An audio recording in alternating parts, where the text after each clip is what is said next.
Bom dia! Começamos o nosso terceiro e último dia do Fórum de Advocacy e Impacto. Eu sou a Deise, fundadora do Impact Hub Brasília. O Fórum é uma realização do Impact Advocacy e do Impact Hub Brasília. E, para começar a dar início, eu gostaria de agradecer aos nossos patrocinadores, o Instituto Alana, Fundação Maria Cecília Souto Vidigal e o Instituto Galo da Manhã. E os nossos parceiros institucionais, o Advocacy Hub, Confluentes, o GIF, Grupo Mulheres do Brasil, o Instituto Ethos, o Nexo Jornal, que é o nosso parceiro de mídia, e todos os ouvintes e participantes desse evento. E eu estou muito feliz em dar início aqui ao nosso painel, começar a nossa programação hoje, que é a influência e articulação dos negócios de impacto na agenda governamental. Então, apesar dos negócios de impacto eles serem um setor complexo, né, ele ainda se encontra em estágio de desenvolvimento, tanto no Brasil como em vários outros lugares. Mas o Brasil ele é um dos pioneiros e a gente até tem uma legislação e uma estratégia focada em negócios de impacto, né. Então, a nível federal, vem se implementando essa estratégia, essas articulações de órgãos e entidades da administração pública federal, setor privado, da sociedade civil, para promover esse ambiente, né, e ele conseguir se desenvolver mais ainda. Então, a gente vê essa articulação que está acontecendo e está ganhando cada vez mais força, e pulsando tanto em estados, municípios e no Distrito Federal, né. Então, a gente vai debater sobre esse assunto aqui, para essa promoção desse ambiente, e a gente tem os nossos convidados. Vou começar aqui apresentando pessoas muito especiais e que estão sempre no convívio. Vou começar com Marcos Vinícius de Souza, é servidor do Ministério da Economia e presidente do Conselho de Administração do Instituto de Pesquisa.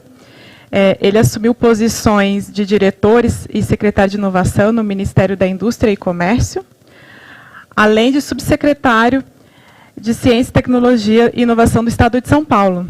No setor privado, atua em consultorias e fundo de Venture Capital. Formado em Administração pela FGV e MBA pela CEPAL ONU, treinamento pela Vinova, Agência de Inovação da Suécia, e Fellow do D-Lab Innovation Ecosystem Building do MIT. Atualmente é doutorando na Faculdade de Medicina da USP. Bem-vindo, Marcos.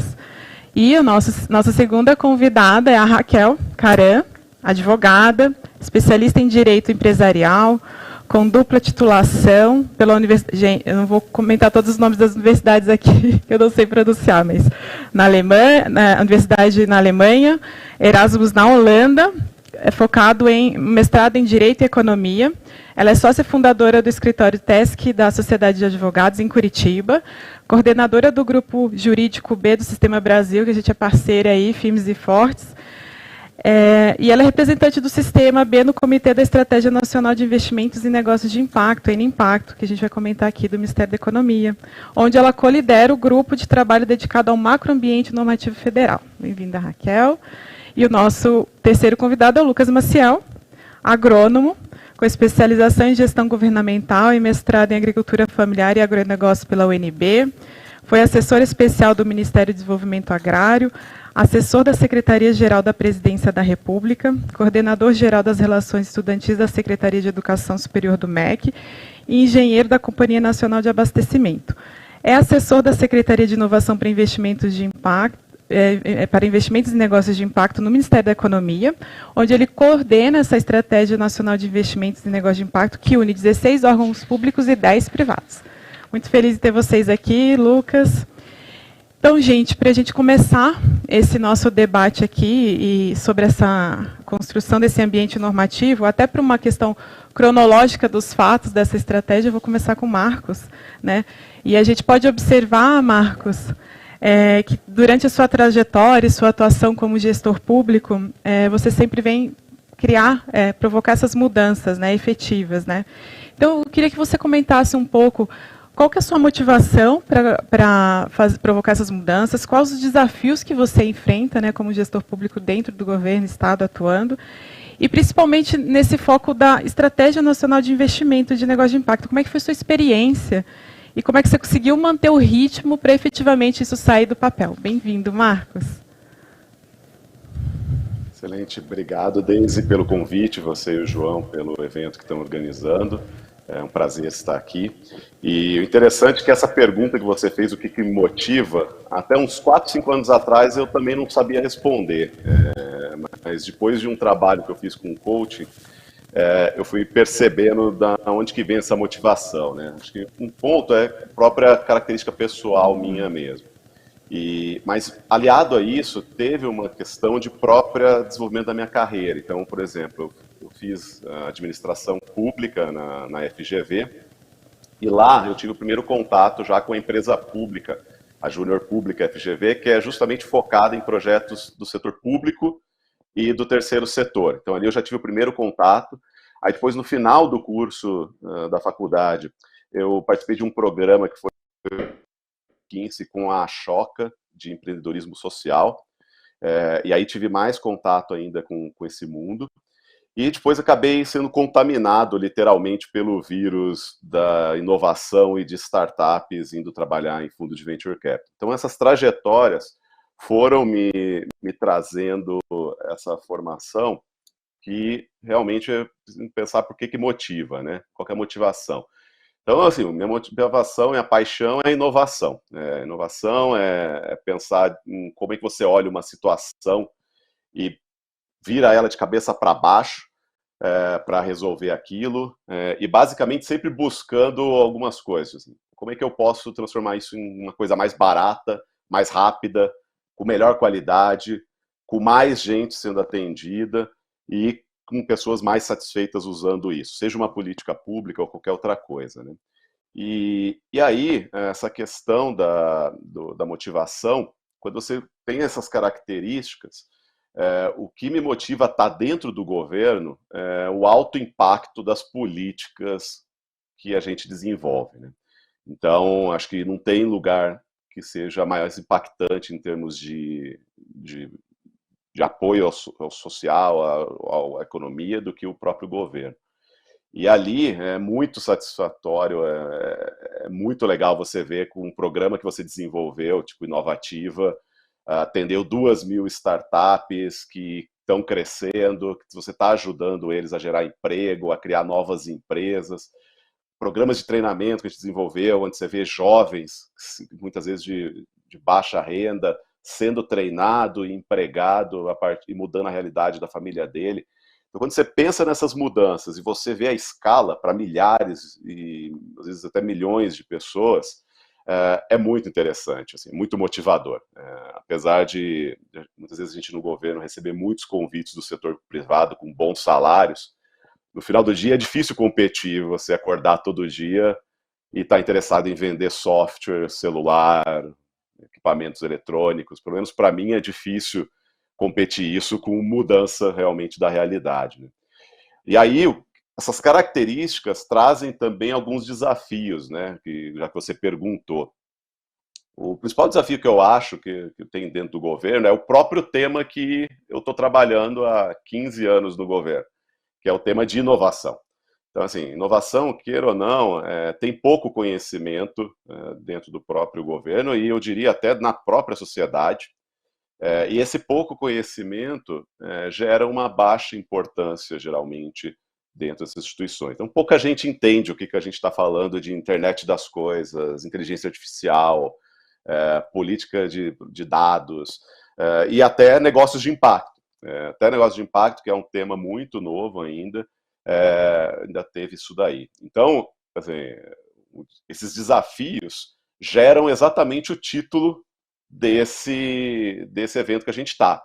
Queira ou não, a gente tem que fazer um trabalho interno dentro do governo de advocacy e às vezes até de evangelização mesmo, porque você precisa mobilizar diferentes áreas do governo que não têm a mínima ideia ou mínimo interesse, muitas vezes, em o que é inovação, o que é negócios de impacto e por aí vai.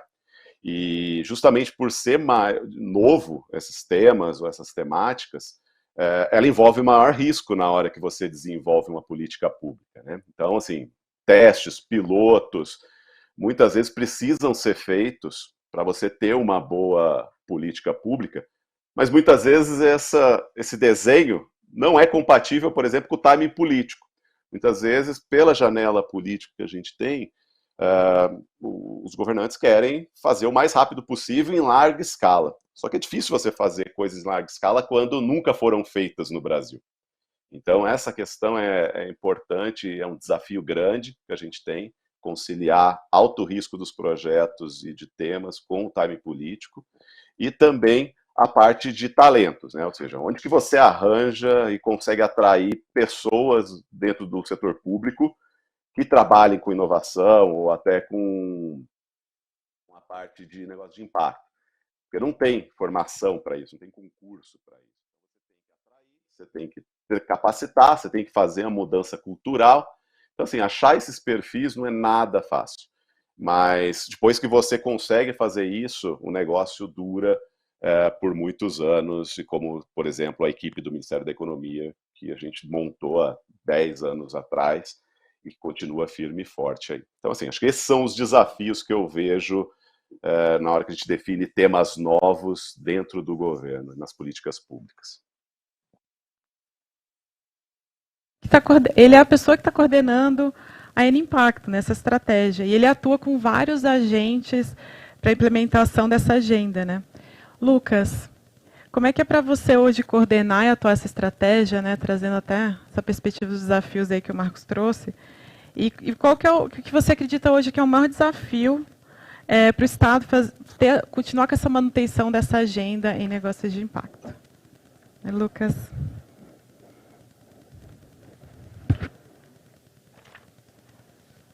Eu não escuto o Lucas. Microfone, mas eu imagino que você tenha me apresentado e que perguntado sobre como é que é coordenar a N-Impacto, né? Isso aí, tá, Lucas, bom. E o maior desafio aí dessa agenda aí no governo, isso aí. Obrigada, Lucas. Bom te ver, Deise. Bom também. Bom, gente, primeiro eu queria agradecer a oportunidade e o convite de estar aqui, né, hoje. É uma satisfação enorme estar aqui participando de uma mesa ao lado de pessoas com quem eu compartilho tanta admiração e afetos, né? Além de compartilhar espaço de atuação profissional com o Marcos e com a Raquel, eu compartilho com eles um sentimento de amizade que foi cultivado ao longo desses anos, nesses últimos 5 anos, né, que a gente se conheceu. Então, acho que é um privilégio estar aqui conversando sobre a N-Impacto e sobre a atuação profissional ao lado dessas pessoas que eu acho tão incríveis e que me inspiram tanto, né? E eu te coloco também nesse conjunto de pessoas, viu, Deise? Então, tem um carinho muito grande por você e pelas pessoas que fazem parte dessa agenda. Mas você me perguntou sobre como é que é atuar na N-Impacto, né, e sobre como é que é o meu papel nesse processo. E eu acho que o meu papel é muito de empreender políticas públicas, sabe? O Marcos falou essa coisa da evangelização, da catequização, do convencimento, né? Eu acho que ela é muito real, ela é muito presente no dia a dia, de convencer, né? Isso demanda muito do meu tempo, né? E além disso, de encontrar os caminhos e transformar em realidade as ideias que são gestadas, que são criadas no comitê da N-Impacto, né? Isso aí tem todo um processo de convencimento, de conexão de atores, de articulação e de mobilização que são muito importantes, né? Mas você me perguntou como é que é coordenar a N-Impacto, né? E coordenar a N-Impacto é como coordenar e manter um conjunto muito grande de organizações, né? Como você falou, são 16 organizações do setor público, mais 10 da sociedade civil, iniciativa privada, organizações internacionais, né? Então, eu acho que tem um pouco, assim, de coordenar a N-Impacto, é como reger uma orquestra, eu diria, sabe? Porque pensando numa metáfora, eu acho que a metáfora da orquestra, ela é boa, porque a orquestra ela é formada por um monte de talentos, né? Todos que estão ali na orquestra são músicos profissionais, né? Eles são muito bons no que eles fazem, né? E todos eles possuem carreiras próprias para além da orquestra, né? Mas quando eles se encontram para tocar, sai aquela maravilha, né? Então, eu acho que a N-Impacto tem um pouco disso também. São muitos atores reunidos, são diferentes organizações, que têm diferentes níveis de envolvimento com o tema, mas todas elas são importantes, né? E dentro desse conjunto de organizações tem aquelas que são fundamentais, que são mais próximas, que igual na orquestra também tem aquele grupo de cordas que está ali mais perto do maestro, né? Tem aquelas que ficam a meia distância, que são das madeiras, aquelas que tem mais longe a percussão, e tem aquelas que ficam que de vez em quando tocam, né? Tipo o prato, né? Mas que quando toca faz toda a diferença, né? Então, eu acho que a N-Impacto tem muito disso também. E eu acho que tem um quê de arte, e aí eu acho que tem mais essa analogia com a orquestra também, porque além do método, da técnica, tem muito de conseguir inspirar e ter feeling também, né? De conseguir sentir o que vai atrair atenção, o que vai conseguir engajar as pessoas. Então, acho que esse desafio da harmonização e organização por um conjunto amplo de iniciativas e estimular que outras ações sejam realizadas e escrever uma narrativa harmônica, né, que dê sinergia e articulação dos atores é muito da N-Impacto, né? Eu acho que tem um último elemento dessa questão da orquestra que eu acho que é importante, que tem a ver com essa metáfora, tá na frente da N-Impacto é como tocar o violino no Titanic afundando, né? A gente vê para o lado e só vê tragédia, é desmatamento, é queimada, é nuvem de poeira, é aquecimento global, é enchente, miséria, gente comendo osso, né? Então, às vezes eu me sinto como tocando música no Titanic, né? Acho que a grande diferença, na minha opinião, é que a música que a gente toca na N-Impacto não é para dar um ar de normalidade à situação, né? Dizer que está tudo bem. Acho que muito pelo contrário, a gente está alertando para o problema e ajudando a desenvolver soluções, né? Apesar de todas as limitações que a gente enfrenta. Então, acho que coordenar esse conjunto amplo de atores, de organizações, né? Que tem na sociedade civil, iniciativa privada, não é nada trivial. Mas eu diria que é muito prazeroso e muito gratificante, né? É prazeroso porque o grupo é formado por muita gente boa, né, competente, idealista, compromissada, gente bem humorada, né? E é muito gratificante porque eu sei que a gente está fazendo isso para construir um futuro melhor, né? Eu acho que é isso que a gente precisa, de um futuro melhor, com menos desigualdade, mais oportunidades e mais respeito ao meio ambiente. Eu não estou escutando desde de novo, acho que tem alguma coisa no seu áudio, não escuto. Não sei se só eu. Agora estão me ouvindo? Agora foi? Legal. Lucas, minha admiração por você também, estamos juntos aí no Titanic, sabemos que não é fácil e é muito interessante você trazer isso, né, do evangelizar lá do Marcos e dessa harmonização, né, dessas pessoas. Eu tenho escutado muito isso do primeiro e no segundo dia, de conseguir trazer o melhor de cada um que está ali para essa articulação acontecer, né. Muito, muito boa a sua fala. E Raquel, você aí que está na frente aí do grupo dos advogados B, junto no GT4, né, que a gente chama aí da normativa, né, para negócios de impacto, trabalhando muito, atuando muito junto com o Lucas, né, acho que semanalmente aí a gente está nessa jornada. Como é que é para você atuar nessa configuração Estado e sociedade civil para criar esse ambiente favorável, né? E para essas coisas acontecerem efetivamente. Então, conta um pouco para a gente a sua experiência. Bem-vinda. Obrigada, Deise. Eu compartilho as palavras do Lucas sobre estarmos juntos, unidos por uma amizade também, por um propósito maior do que qualquer um do que nós fazemos individualmente. E agradeço o convite de estar aqui com vocês hoje e a oportunidade de falar sobre o aspecto jurídico dessa questão que é tão importante. Eu vou dividir a minha resposta em 3, do pessoal para o geral, talvez. Eu sou advogada e trabalho já há 20 anos com, basicamente, direito societário, organização de estruturas de investimento, e eu acho que de alguns anos para cá, talvez depois até de eu ter tido filho, minha filha já vai fazer 7 anos, a gente começa a pensar, como advogado mesmo, que na própria lei, na Constituição e no Estatuto da Advocacia existe o chamado munus público. O advogado tem um dever público de promoção da justiça.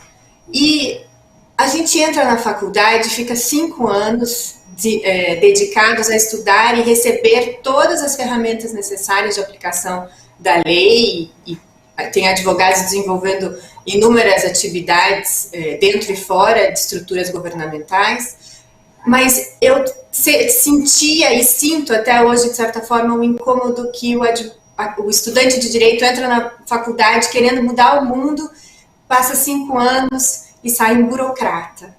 Isso me incomoda. Assim, eu acho que parte do caminho de participar do grupo jurídico B, de olhar para o direito como uma ferramenta de transformação, vem desse incômodo.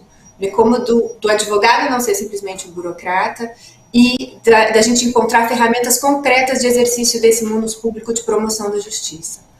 Dito isso, parte 2 da minha resposta, eu acho que o meu engajamento, ele parte de algumas premissas. E mesmo trabalhando por anos com empresas e investidores e pessoas de várias áreas de atuação, eu tenho convicção, e eu acho que essa é a premissa, até da gente estar aqui conversando sobre negócios de impacto, que sim, soluções de mercado podem trazer, estruturas de mercado podem trazer soluções para problemas sociais e ambientais.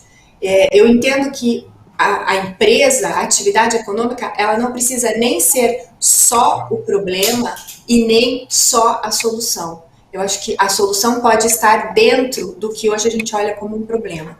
Então, eu acho que a gente tem que partir da premissa de que sim, as empresas e os negócios de impacto podem trazer soluções para os problemas sociais e ambientais e podem ser protagonistas dessa implementação de Agenda 2030, da nova economia e das soluções que a gente precisa para o nosso país. Eu entendo também que a mudança voluntária não acontece no tempo que a gente tem e no prazo que a gente precisa, e para a mudança não ser simplesmente voluntária, ela precisa vir com um caminho normativo, firme, para ela poder ser efetiva e rápida. E eu vejo o advogado, ele tem um papel fundamental na promoção dessas políticas e na implementação dessas políticas. E a terceira parte da minha resposta, não quero avançar no meu tempo, é a utilidade da norma posta. Então, a gente está falando aqui de advocacy, de negócios de impacto, e a gente tem que olhar para esse universo, vendo qual é a utilidade de eu ter uma lei.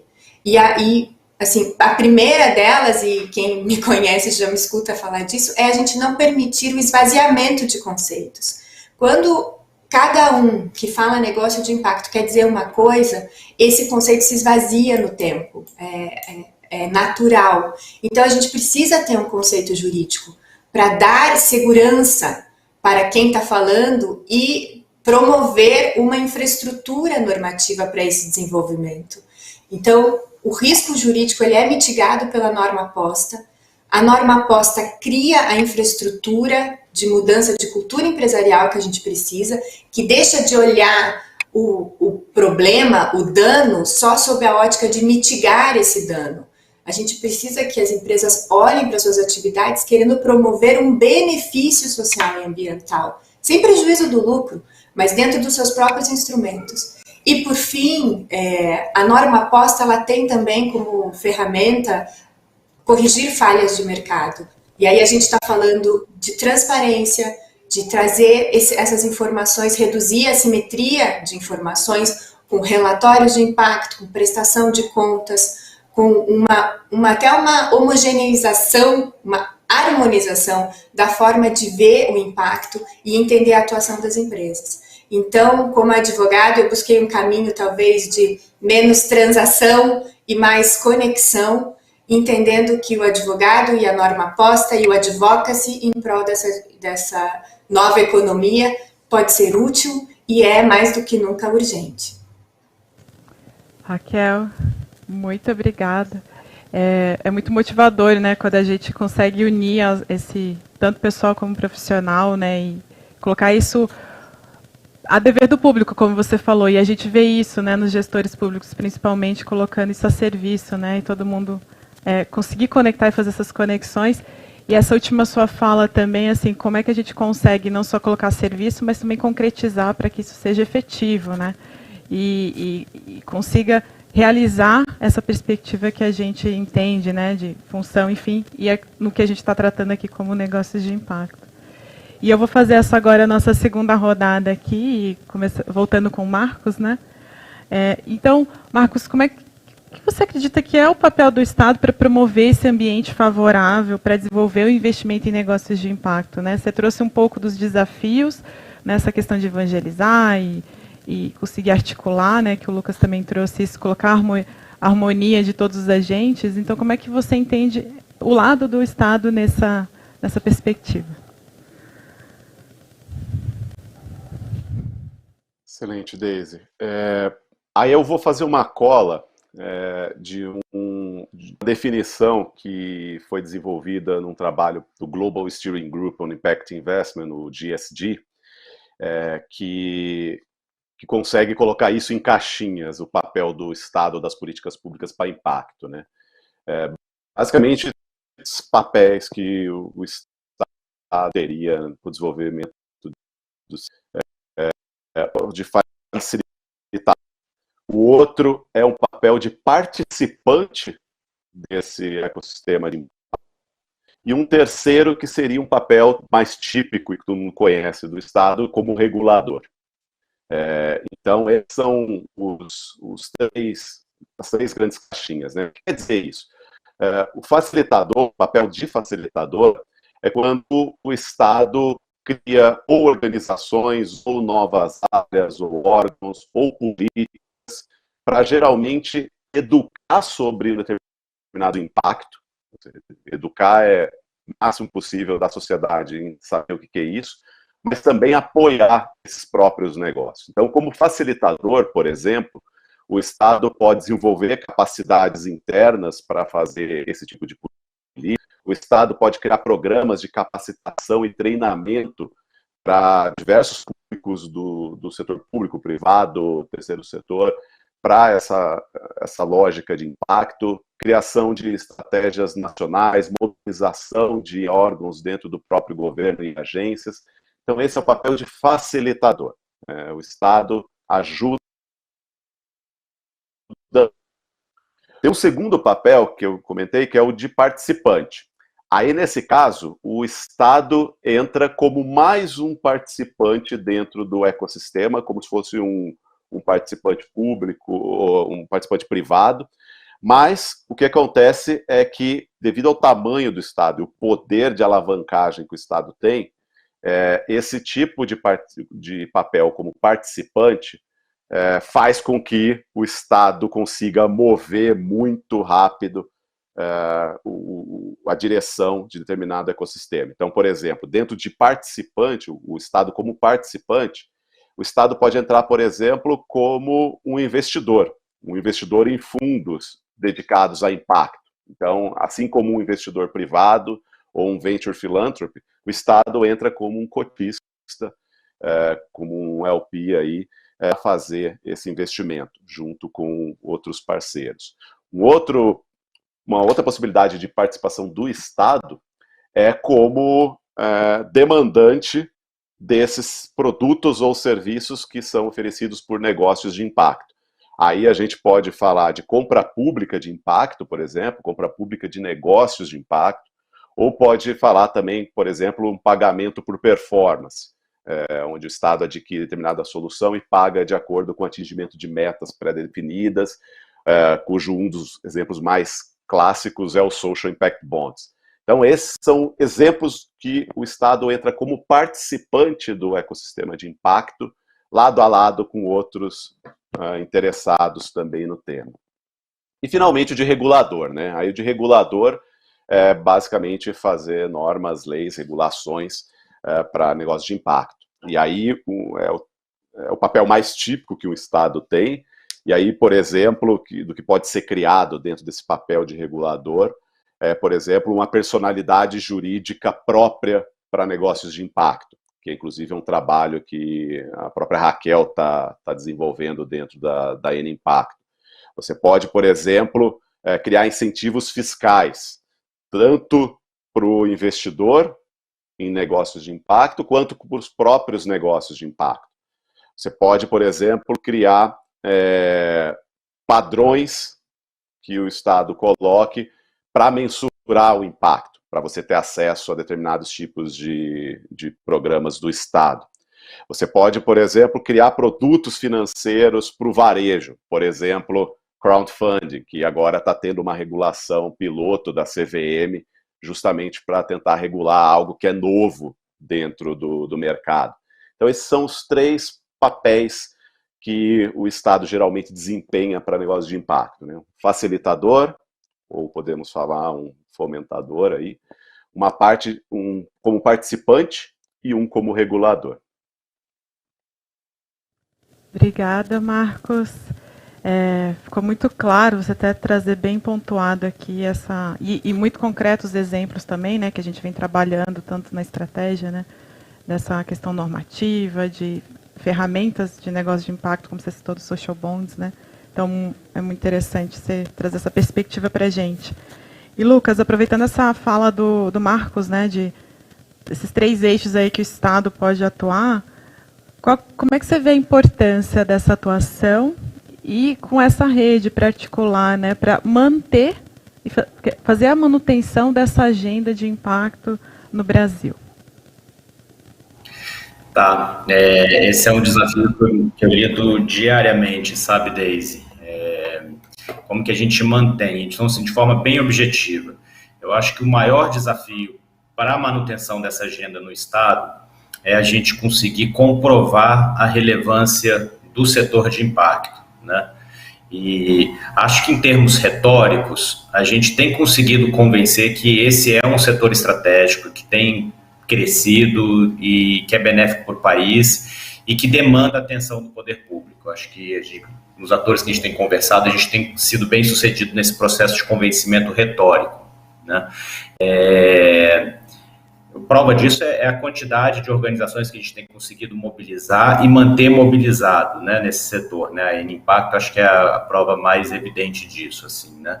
Mas eu acho que essa abordagem, ela tem um teto, ela tem um limite, né? Eu acho que para que essas ações se convertam em estratégias mais amplas, né, vai ser necessário que o setor cresça, né? Enquanto a gente estiver falando para um conjunto de 1.200 empresas, a gente vai ser nicho, né? E como nicho a gente vai ser tratado, né? Então, por isso eu avalio que o maior desafio para a agenda é criar as condições para que a quantidade de empreendimentos com propósito social e ambiental aumente significativamente, né? E eu acho que isso passa por dois grandes desafios, 2 grandes questões. A primeira, ela está mais relacionada no âmbito privado, né? Que é ter um conjunto de regras no setor corporativo e empresarial que facilite a questão da comunicação sobre impacto e que seja capaz de influenciar os consumidores no seu processo de tomada de decisão, né? Então, tudo que eu estou falando passa pela questão da mensuração, de reporte de impacto, né? Eu acho que esse me parece um grande ponto de estrangulamento, né? Que enquanto não for resolvido, a gente vai ser muito difícil a expansão do setor. E aí eu gosto de dar um exemplo aqui, uma história que eu aprendi com o Beto Scretas, não sei se ele está nos assistindo, se ele tiver, fica aí o abraço, Beto. Ele que me ensinou essa história. Ele falou uma vez ele contou sobre o processo do Big Crash, né, da Bolsa de 29, na qual muitas empresas faliram, né? E naquele momento, o setor contábil mundial não era padronizado, cada empresa usava uma regra própria para divulgar seus balanços, então a comparação entre empresas era muito dificultada, né? E foi só depois da queda do crash, lá mais próximo da década de 40, que os parâmetros foram padronizados e permitiu uma comparação melhor entre as empresas e, com isso, a Bolsa pôde ampliar e crescer significativamente, né? Eu acho que a gente precisa de algo semelhante com relação ao impacto, né?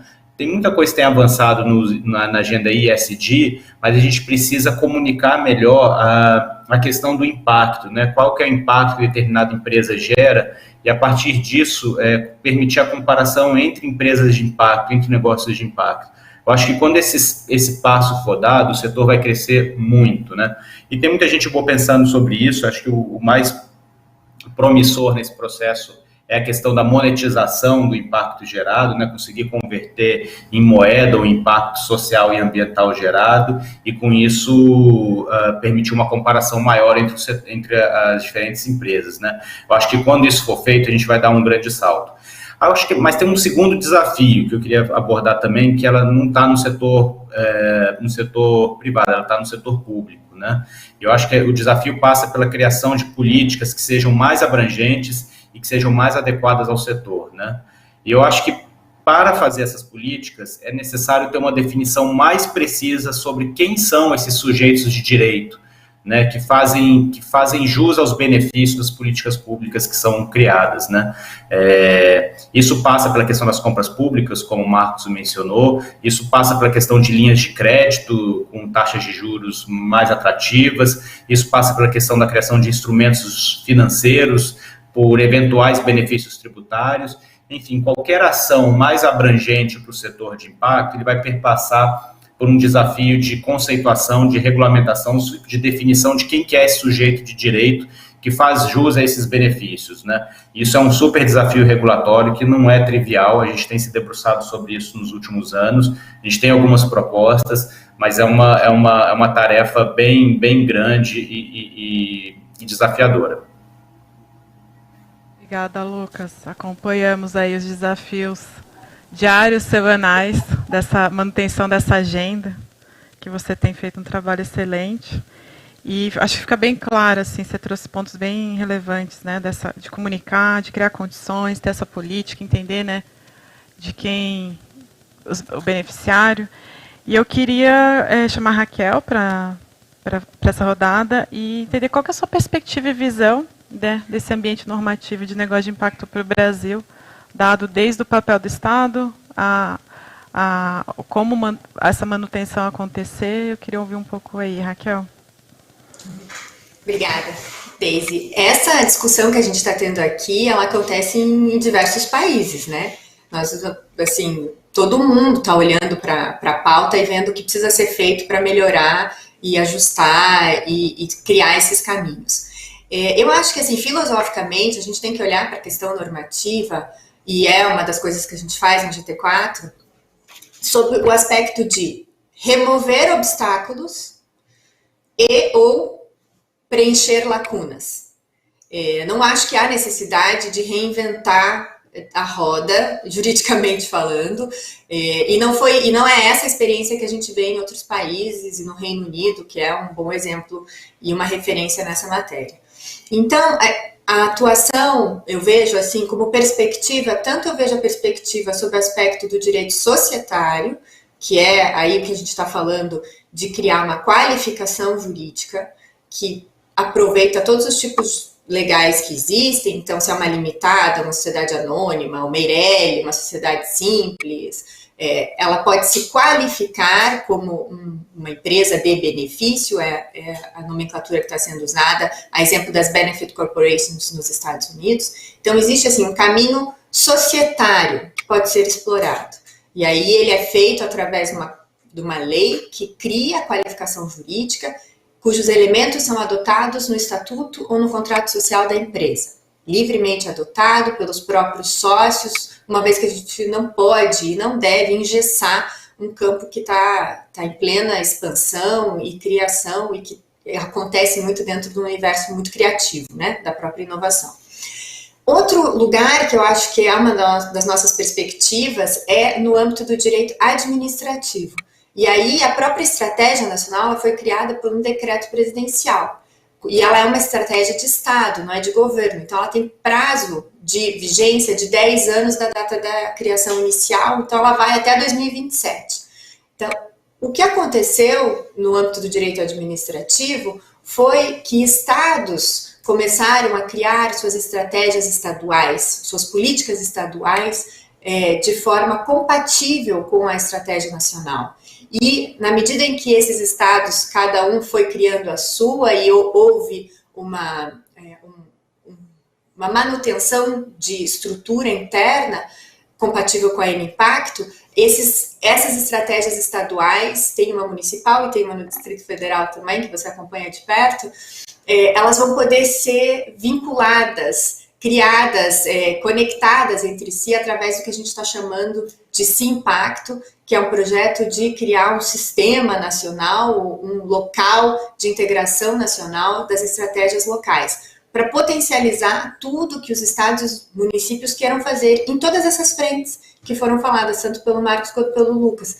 Então, se a gente está tendo que desbravar e inovar em política pública para atender uma demanda que é nova, e o direito está sempre correndo atrás do que acontece na realidade, então essas estratégias, um sistema pode ser um lugar que vá abrir caminhos, trazer mais instrumentos e fortalecer o campo como um todo. O campo estando forte, o caminho jurídico trilhado, eu acho que a gente vence um pouco dessa resistência ou mesmo da dificuldade dos negócios se identificarem ou serem identificados pelo poder público ou pelo financiador, ou pelas compras públicas, etc. Então, essa também é uma parte. E a terceira parte, que eu te digo que é uma perspectiva que a gente precisa tratar, é na questão tributária. E aí, na parte da remoção de obstáculos. A gente teve, uma das nossas ações do GT4, foi uma conversa com a COSIT sobre a manutenção de imunidades e isenções tributárias para as organizações da sociedade civil que queiram e tenham participação societária em negócios de impacto. Aí eu acho que é um outro capítulo importante dessa conversa, que é o terceiro setor ser, muitas vezes, e poder usar os negócios de impacto como fonte de receita mesmo, e como um caminho para a realização da sua missão. Então, a gente teve uma resposta da COSIT negativa, no sentido de não manutenção das isenções e imunidades tributárias para organizações da sociedade civil que tenham participação societária em negócios de impacto. Essa é uma discussão que a gente pretende continuar e instrumentalizar cada vez mais as organizações que queiram fazer isso, porque a gente entende que esse é um obstáculo que precisa ser removido para poder abrir toda uma fonte de receita e até novos produtos financeiros que envolvam a participação do terceiro setor. Obrigada, Raquel. Aliás, ontem até a Célia do ICE comentou sobre esse impacto, né? Já está adiantando aí essa estratégia que está se enraizando, né, e dando frutos, né. Então, são perspectivas que estão acontecendo, tem muito desafio ainda, né, para a gente nessa temática, mas está sendo construído. E para a gente fazer a última rodada, até com um tempinho menor, emendando um pouco do que você trouxe aí dessas perspectivas, e eu vou deixar essa pergunta para ambos, para todos. Qual seria a métrica de sucesso, né? Ontem eu escutei muito sobre essa questão de engajar todos esses agentes, né, de articular, o que tem sido feito, né, pela estratégia, e esse olhar dessa perspectiva dessas métricas de sucesso. Será que é esse sistema que conecta todas essas cidades e municípios com as suas próprias atuações, né? Então, queria ouvir um pouco de vocês também como engajar mais os agentes, né? Tem essa perspectiva. Então, Marcos, queria começar com você, um tempinho menor, para você trazer essa visão aí que seria uma métrica de sucesso para engajamento. Bom, depende o stakeholder que você vai trazer para o jogo, né? Depende de que lado você está da mesa. No caso de política pública, geralmente a gente tenta trazer para dentro do jogo, por exemplo, quem tem capital. Então, como é que a gente trabalha com fundos, com outros tipos de instrumentos de fomento dentro do próprio governo. Então, a gente olha por ponto de vista de capital. Então, aí nesse de capital, uma das métricas que a gente geralmente utiliza é quanto que está sendo direcionado para negócios de impacto, seja através de equity, participação acionária, seja através de não reembolsável, que é o caso de uma subsídio econômica ou doação, seja através de crédito ou instrumentos de dívida que você consegue mobilizar. Então, você identifica quanto que está disponível como uma métrica e depois o quanto que isso daí está chegando na ponta. Porque não necessariamente quando você tem esse tipo de recurso, quer dizer que ele está chegando fácil, desburocratizado e com eficiência na ponta. Então, esse é um exemplo, por exemplo, para capital, para que a gente usa. Um outro é, por exemplo, como é que a gente consegue aumentar o número de negócios de impacto. Então, assim, muitas vezes a gente faz aquela do que nasce primeiro, ovo ou a galinha, né? Você precisa ter dinheiro para achar negócios ou você precisa de um volume grande de negócios para depois ter dinheiro?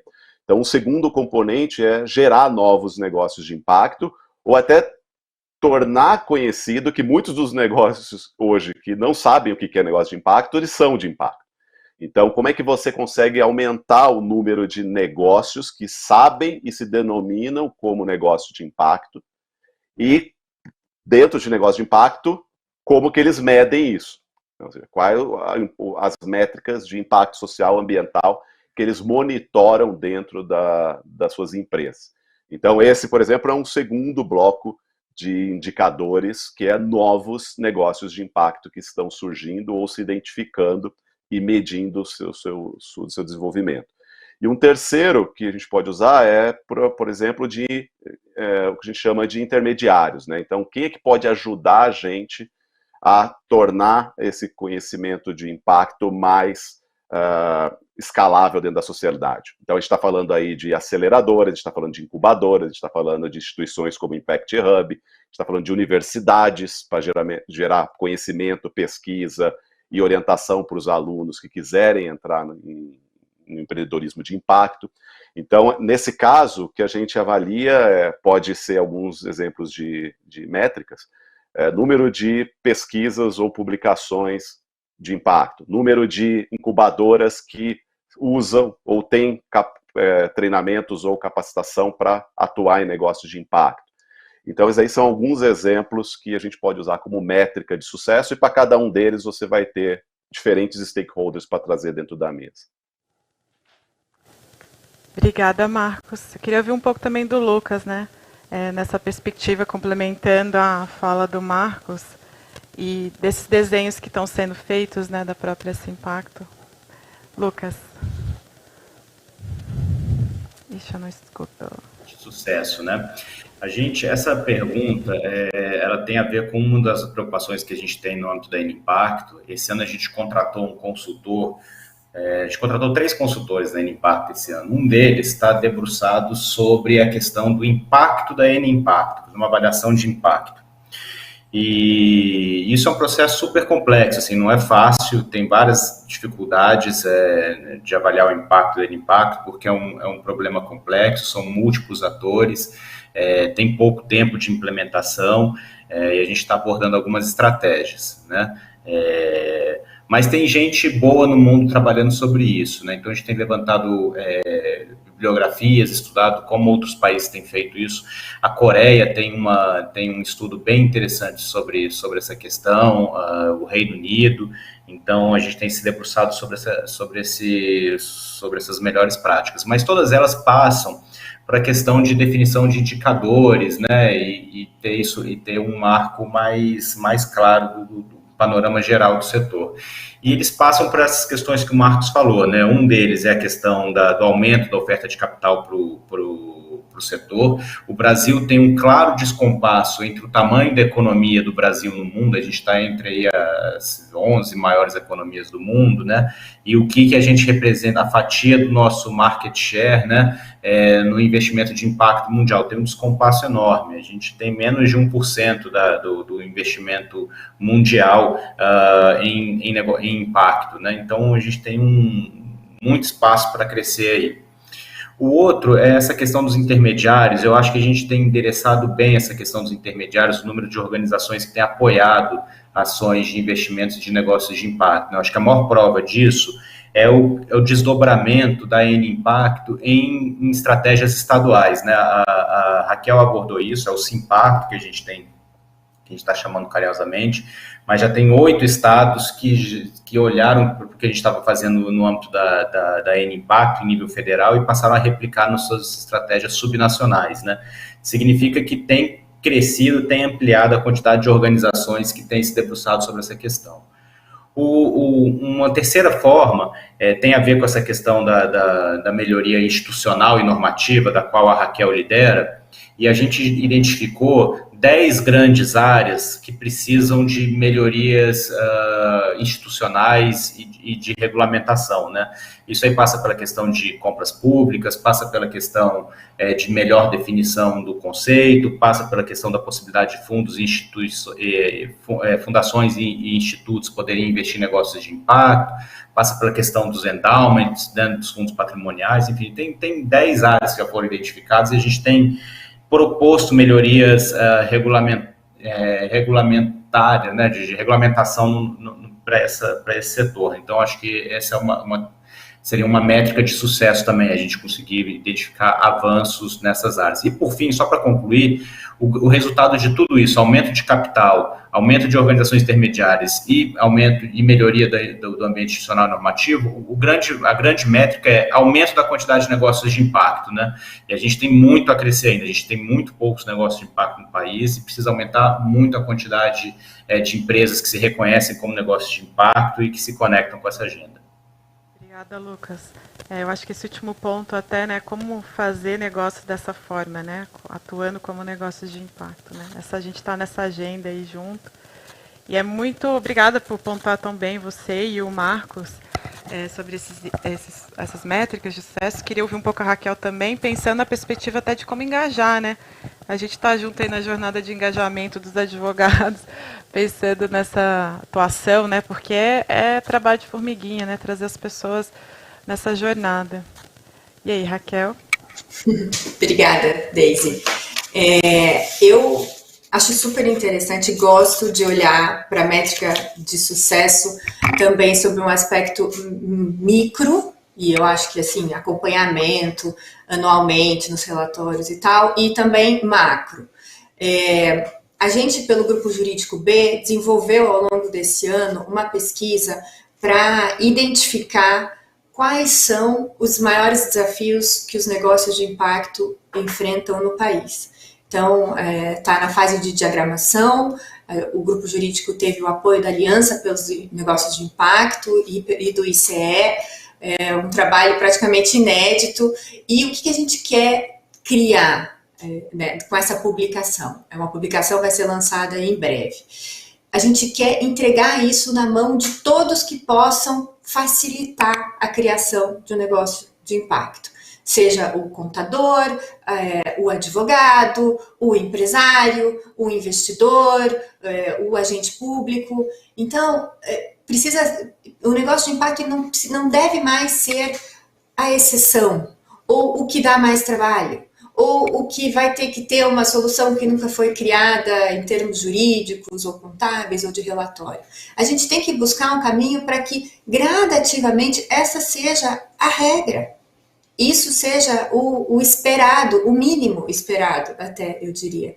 Então, assim, quando eu olho para uma métrica de sucesso macro, eu gostaria de que todas as empresas do país, junto com o balanço que é aprovado anualmente do exercício fiscal, mostrassem o seu relatório de impacto. Eu gostaria que todas as empresas do país tivessem no seu quadro de diretores um diretor que olhasse para o impacto social e ambiental daquela atividade. Ou ainda que dentro da organização, da estrutura da governança dessa empresa, houvesse um comitê de stakeholder consultivo ao conselho de administração, ou, a exemplo do que foi feito no Novo Mercado, que os stakeholders pudessem indicar um membro do conselho de administração. No Novo Mercado tem o conselheiro independente, né, como norma da B3.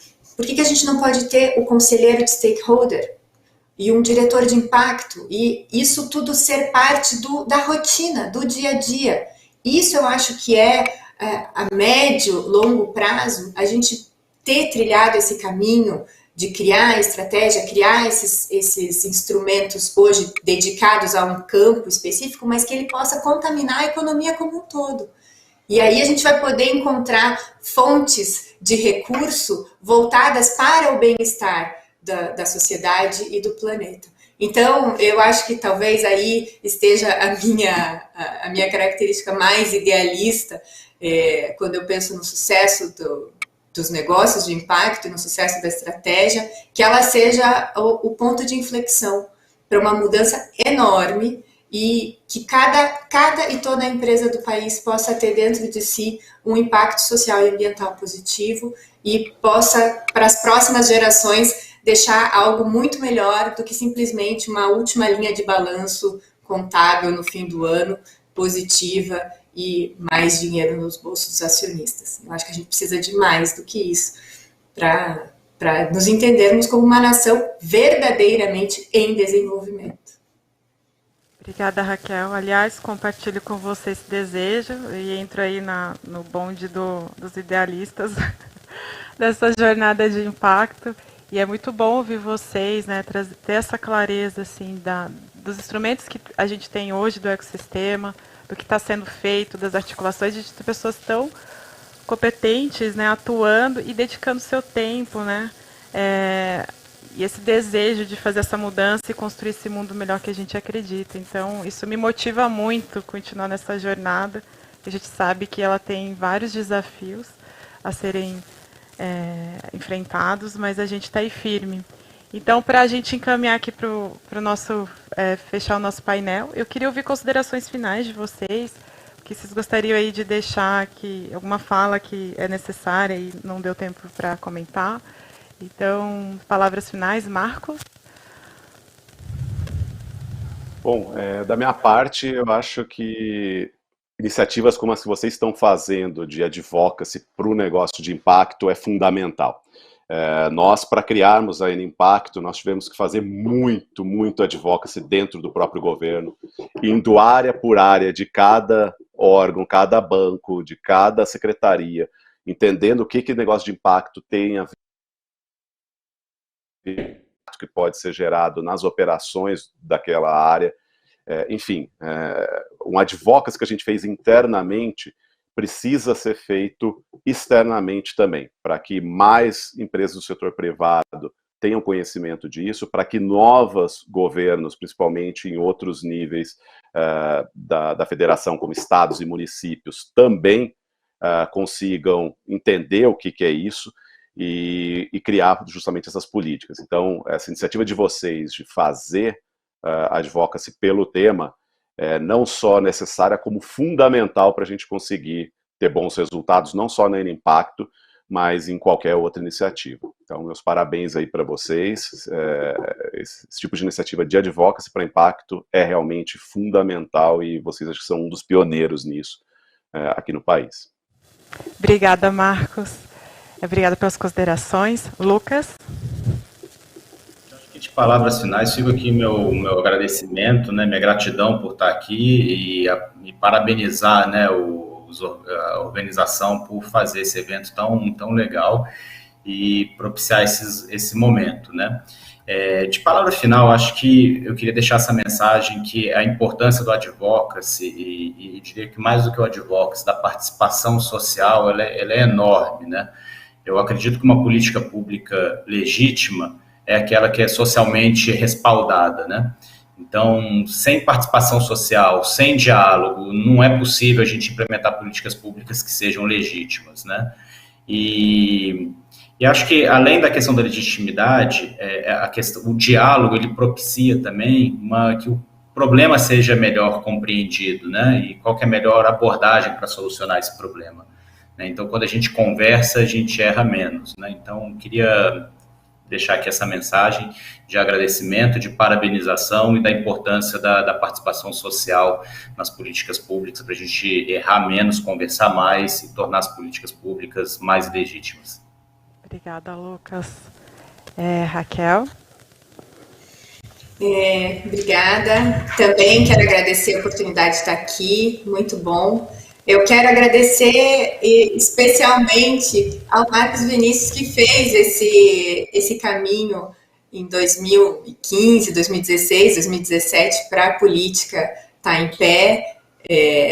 Eu lembro de ter almoçado com o Lucas, o Marcos Vinícius e o Igor em 2016 e a gente ter falado sobre essa pauta. Então, é muito legal a gente ver que frutos concretos nasceram dessas ideias, dessas conversas, e que a gente está aqui hoje compartilhando e podendo falar de novos caminhos e mais desenvolvimento para isso.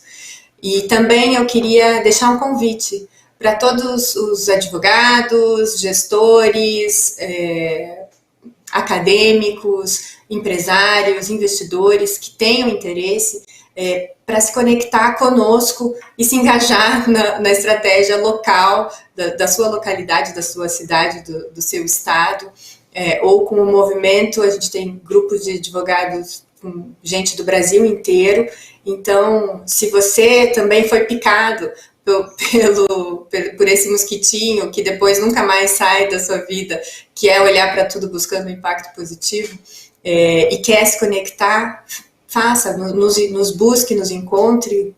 Comigo é só você fazer contato com o Sistema B, chega até mim, e com o Lucas e com o Marcos. Vamos somar mais gente para esse time.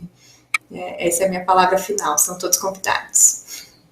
Obrigada, Raquel. E eu fico muito feliz aqui de compartilhar e fazer esse debate com pessoas que acreditaram, foram lá, fizeram e estão aí nessa jornada, né? Então a gente fica muito motivado e entender esse processo que realmente ele não é fácil, é muita articulação, muita dedicação, mas acreditando nesse caminho. Então, mais uma vez, muito obrigada, Raquel, Marcos e Lucas. Foi um grande prazer ter vocês aqui com a gente hoje, nesse nosso primeiro fórum. Então, um abraço, obrigada. Bom, pessoal, é com muita felicidade que eu encerro esse primeiro painel do nosso terceiro dia. A gente vai ter um intervalo e logo em seguida, às 11h, a gente vai ter o nosso painel de cases e causas, agenda de impacto na realidade local. A gente vai trazer isso mais localmente, que está acontecendo em algumas regiões, com o Dudu Scartesini, meu sócio. E a gente encerra por aqui. Eu quero agradecer mais uma vez a audiência e todo mundo que está acompanhando a gente. Meu muito obrigada.